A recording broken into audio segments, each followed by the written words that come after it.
నమస్తే, welcome to Andhraprabha. నేను మీ హేమమాలిని. నిఖిత్ జరీన్ ఈ పేరు గురించి పెద్దగా పరిచయం అక్కర్లేదు. భారత మహిళా బాక్సర్ నిఖిత్ జరీన్ ఒక భారతీయ బాక్సర్, 2 సార్లు ప్రపంచ ఛాంపియన్ గా నిలిచింది. జూనియర్ ప్రపంచ బాక్సింగ్ ఛాంపియన్షిప్ లో బంగారు పతకాన్ని గెలుచుకుంది.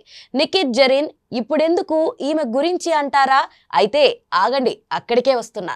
భారత మహిళా boxer Nikhat Zareen Telangana police department లో deputy superintendent of police officer గా అధికారికంగా బాధ్యతలు స్వీకరించారు. తెలంగాణ డీజీపీ జితేందర్ ను కలిసి జరీన్ తన జాయినింగ్ రిపోర్ట్ ను సమర్పించగా, ఈ సందర్భంగా డీజీపీ జితేందర్ డిపార్ట్మెంట్ లోకి ఆమెకు గ్రాండ్ వెల్కమ్ చెప్పారు.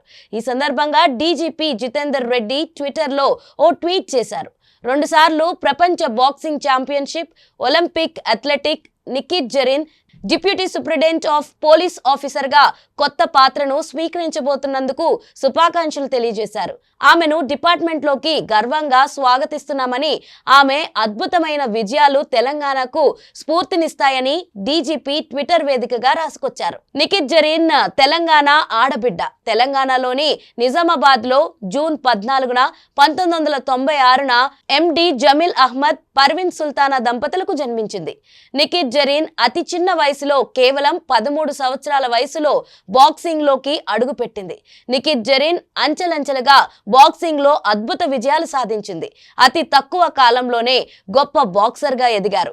2011లో AIBA women's youth and junior world boxing championship లో గోల్డ్ మెడల్ గెలుచుకున్నారు. 2014లో సెర్బియాలో జరిగిన nations cup international boxing tournament లోనూ సత్తా చాటి గోల్డ్ మెడల్ ఖాతాలో వేసుకున్నారు. 2019లో బల్గేరియాలోని సోఫియాలో జరిగిన స్టాండ్ మెమోరియల్ బాక్సింగ్ టోర్నమెంట్, 2021లో టర్కీలో జరిగిన ఇస్తాంబుల్ బర్స్పరస్ బాక్సింగ్ టోర్నమెంట్ లో గోల్డ్ మెడల్ సాధించి సత్తా చాటారు మన నిఖిత్ జరీన్. ఇక 2022, 2023లో 2 సార్లు ఆమె వరల్డ్ ఛాంపియన్షిప్ టైటిల్ గెలుచుకున్నారు. కామన్వెల్త్ గేమ్స్ లో గోల్డ్ మెడల్స్ ను, ఏషియన్ గేమ్స్ లో బ్రాంజ్ మెడల్స్ ను కైవసం చేసుకుంది. ఆ తర్వాత పారిస్ ఒలింపిక్స్ లో మహిళా 50 కేజీల విభాగంలో ప్రీ క్వార్టర్స్ లోనే నిరాశతో వెనుదిరిగింది.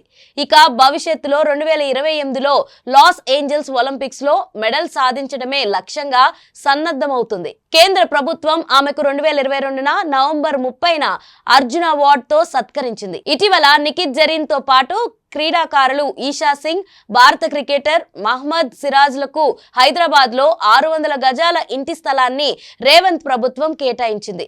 నిఖిత్ జరీన్, సిరాజాలకు గ్రూప్ 1 స్థాయి ఉద్యోగాలివ్వాలని ఆదేశించింది. ఈ మేరకు జరీన్ డీఎస్పీగా ఉద్యోగంలో చేరారు.